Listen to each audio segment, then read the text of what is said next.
Hey, my name is Dr. Eric Shoemake, and I'm here to tell you a brand new workshop we have coming up called Brain Octane. Really excited about this one because the truth of the matter is your brain does not have to decline with age. You have way more control over your brain and your future than you think. I was actually just reading a book on this recently, and they're talking about future proofing your brain. So, how to do things now that make your brain stronger as you get older rather than weaker.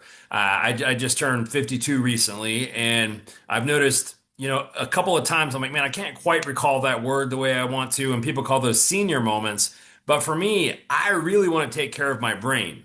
So I don't know if you've had any of those moments where you can't quite remember a number or a name or a word that you used to have. And those are real warning signs. You really want to make sure that your brain gets sharper as you get older. And that's possible. Because if you look around you right now, I live in Colorado, and all of the biggest housing projects that are going up around here are memory care nursing homes. 10 years ago, even my financial guy said, the best real estate investments right now are memory care nursing homes because so many people have Alzheimer's. And that's really what we call a healthcare tsunami. So right now, as you look around you, the worldwide projections of Alzheimer's is going through the roof. So if you look at where we're at right now, say 2020, we're going to more than double the amount of Alzheimer's patients by 2050, almost triple that. So the bottom line is we don't have enough resources to take care of all the people that are going to have Alzheimer's. So at their peak, it's 78 million baby boomers will be retired at the same time. 18%, that's 14 million will have Alzheimer's disease. The average cost of caring for these patients, $203 a day. That's $3 billion a day or $1 trillion per year. We think we have a budget problem now. Look at what's coming down the pipe. We do not have the resources just to take care of people. And the good news about Alzheimer's is it's very largely preventable. Some of it's linked to genetics, but a very small amount. I'm going to show you, even if you do have a gene problem, most of this is a lifestyle issue. And that's why we're doing this workshop, is so that we can teach you how to take care of your brain. So if you're young and you want to future-proof your brain, great. If you're getting older and you're having more of those senior moments, there's something you can do to actually reverse that damage. And that's what we're going to be teaching you at Brain Octane in our next workshop coming up here this month in your local Maximized Living doctor's office. So just a couple of things that you could start thinking about now. This was just in the news recently, and they're talking about how Benadryl, which is what so many people use to sleep, they'll like, I can't sleep, I'm going to just pop a Benadryl like it's no big deal. Younger people are doing this now. I pop my Benny and go to sleep. That's not good. This was, if you look over here on the screenshot over here, just pop my daily Benny to go to bed 5 minutes before I saw this video. Well, what's the video? The video said if you take Benadryl to go to sleep or you take Benadryl for allergies, it's associated with a 54% increased risk of developing dementia because it affects your brain chemicals. Specifically, these are called anticholinergic drugs, and they affect your memory long term. So, any drug doesn't just have side effects, we call them co-effects. There's certain things that get blocked chemically when you take a drug that you have, whether you feel the effect or not. You might not feel your brain going south, but it's happening if you're taking these drugs. So again, we're going to teach you, if you're having a hard time sleeping, there's much more safe, sane ways of protecting your brain and getting some sleep than taking a Benadryl every day. Here's another really huge one that we talk about in our office. There are two massive predictors of dementia in midlife. So if you're 40, 50, 60, there's a massive predictor of dementia right now. And there's two of them. One is walking pace. So basically, the faster you can walk and get around, the less likely you are to have dementia. But the other one that I like is because it's more quantifiable is hand grip strength in midlife is tied to dementia. So can you open a jar? What is your grip strength? Because grip strength is a very good proxy of overall strength. The more strong your body is, the more strong your brain is. And that's the truth. So as you get more old and frail, your brain gets old and frail. You want to fight against that and keep your body strong because the studies show that keeps your brain strong. So the study says midlife hand grip strength was linked to dementia risk, cognition, and cognition outcomes. So if you look at in our office and a lot of Max Living offices, we actually have a dynamometer where you can test your hand grip strength. It's a very simple test that takes 1 minute to do.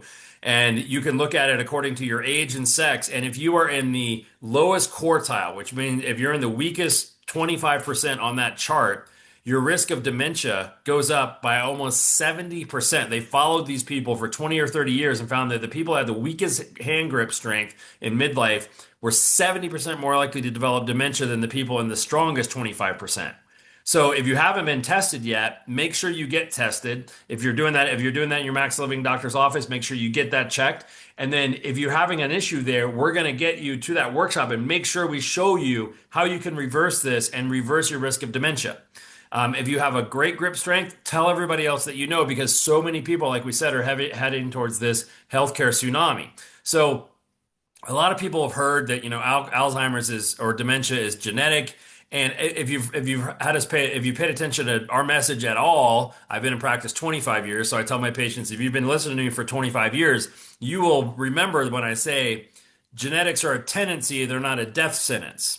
So yes, you might need to pay attention to your genetics, but there's something called epigenetics, which is above genetics, which means you are not your genes. If you have bad genes, you can turn those genes off. If you have good genes, you can help turn those things on. They did a great study on this looking at prostate cancer, men with prostate cancer. And they did genetic testing before the intervention and after the intervention. So these guys had prostate cancer and they said, you know what, we're not going to do radiation or chemo or surgery or anything like that. What we're going to do is what we talk about, basically some of the five essentials. So they did meditation to decrease stress. They changed their diet and they started exercising more. And after 90 days, those men had turned off 450 genes that prevent or that cause cancer, and they turned on 52 genes that prevent cancer. So their bad genes they canceled out, and their good genes they actually amplified from what? Lifestyle. Okay, so there's a gene called ApoE4.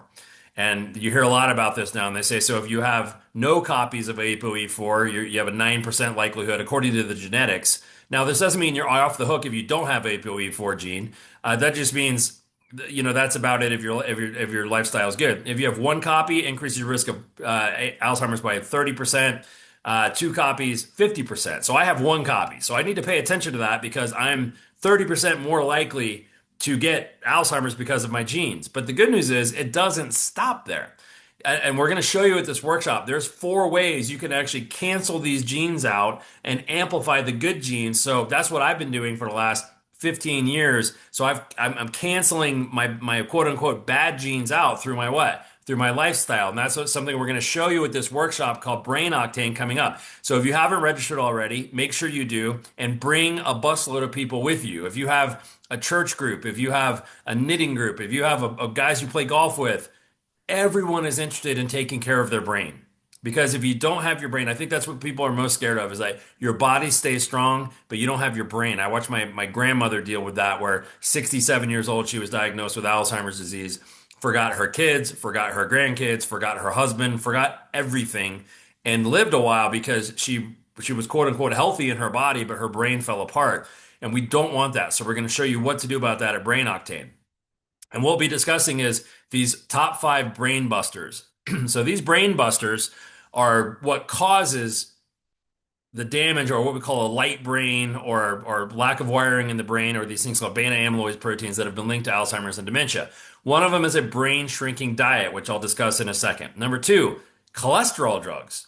So if you've been told you have to take statin drugs the rest of your life because you have quote unquote high cholesterol, they carry with them a huge risk for damage to your brain because your brain is made of cholesterol. Glyphosate, which is Roundup, that's what's sprayed on so many of our crops, and we're going to show you how it's in everything if you don't pay attention to what you're doing. But there's a very easy way to make sure you're not getting glyphosate in your system. Stress and cortisol. If you have chronic levels of stress, cortisol shrinks your brain. And another one is Alzheimer's. Is sleep apnea, because sleep apnea keeps you from getting the deep sleep that you need to clean your brain, which I'll go through in just a minute here with you. So we're going to go to a lot more detail in our Brain Octane workshop coming up here. But this is what we're going to be discussing. So a brain shrinking diet is basically the FDA food pyramid from 1980 to 2026. So thank God they just came out with a new food pyramid, and that food pyramid basically flips the old one upside down. So if you want to know what a brain shrinking diet looks like, drive down the road to the grocery store, look at all of the fast food places that you pass, walk in that grocery store and look in people's carts, and you're going to see a brain shrinking diet. You're going to see far too many processed grains. You're going to see far too many processed sugars and bad fats like seed oils. So what we're going to be teaching you at this workshop called Brain Octane is, what does a good food pyramid look like? What should you base your diet around? How can you read food labels? How can you go to the grocery store and do it the right way and an intelligent way to say, you know what, I want to eat things that are going to take care of my brain. So that's what we're going to show you, because your two biggest things you need to worry about are insulin and inflammation when it comes to damage to your brain from diet. Insulin and inflammation. You don't want something that racks up your inflammation. You don't want something that racks up your insulin levels. So we're going to teach you how to do that and have a brain, a diet that's not brain shrinking, but is actually brain augmenting. It makes your brain more dense. That's what we want for you, more connections in your brain. Another one we just talked about is statin drugs. So the first line of defense against high cholesterol should be diet and exercise. But that's very rarely what the doctor ever recommends, is diet and exercise. First thing they recommend usually is cholesterol drugs. And this is what actually, and why do they do that? Do they do that because they say, cholesterol drugs prevent heart disease? And if that were true, we would have a different discussion. But here's the truth about what doctors are saying. So two doctors, one of them is George Mann. He was the main person who ran the study called the Framingham study. And this is the study that drug companies used to determine that cholesterol caused heart disease. So this is his quote. He says, saturated fat and cholesterol in the diet are not the cause of coronary heart disease. That myth is the greatest deception of the century. Deception means lie. That means you've been lied to by pharmaceutical companies, taking something in a study, twisting it, and saying, okay, here you go. And the problem that I have with this is when you go to the doctor and your cholesterol levels are, and I hate saying high, because high total cholesterol, you can't stop there. You have to look at your particle size. You have to look at your HDL to triglyceride ratios. You got to take a deeper dive into this thing rather than just saying, oh, your cholesterol is 201. Your brain is made of cholesterol. You need cholesterol. When you start shrinking, cholesterol out of your brain, memory issues are one of the main problems that we see here with this. So when a doctor tells you you need to take that drug, instead of saying, hey, let's look at your diet, if they do say anything about diet, they tell you what? Stop doing saturated fat. But he says right there, saturated fat doesn't cause heart disease. This is Steven Sinatra, who's a metabolic cardiologist, MD metabolic cardiologist. He said, the reason more cardiologists haven't focused on the evils of sugar and simple carbs. So sugar and simple carbs, what I just talked about in the brain shrinking diet, that's what causes heart disease, not cholesterol. It's cholesterol that's made in your liver because of these sugars and simple carbs. He said the reason people aren't focusing there's no patent on blood sugar. Basically, I'm saddened to admit that most doctors are indoctrinated or educated by the pharmaceutical industry. There's no money in talking about the studies that show the relationship between excess sugar consumption and heart disease. So we just talked about a brain shrinking diet. If we can get you off the brain shrinking diet, not only is your brain better, but you know what else is better? Is your heart.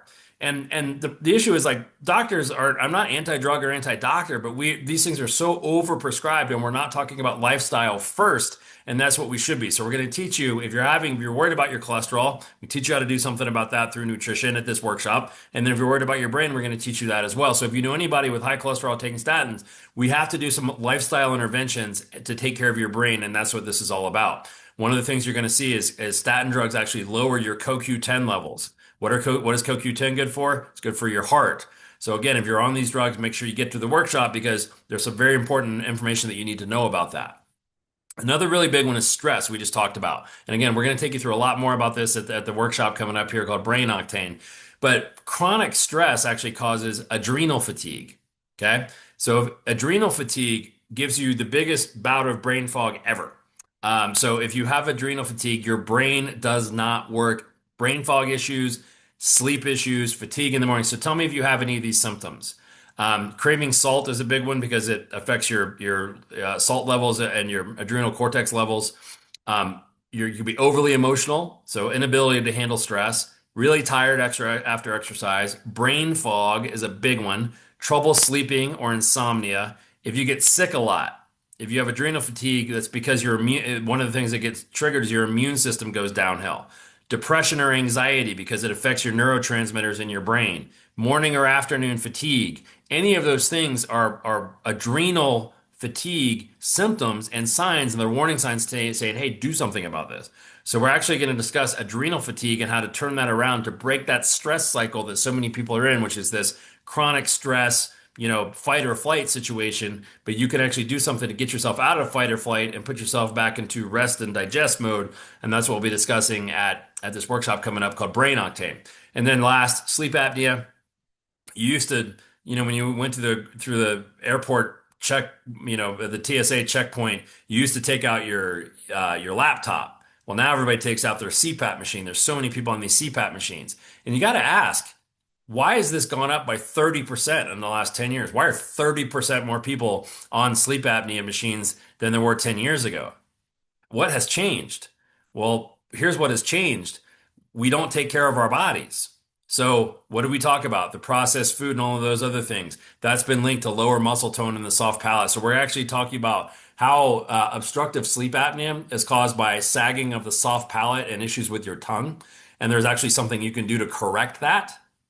And I said correct that, not be stuck on, a CPAP machine the rest of your life. But the reason this is so important is because of something called the glymphatic system.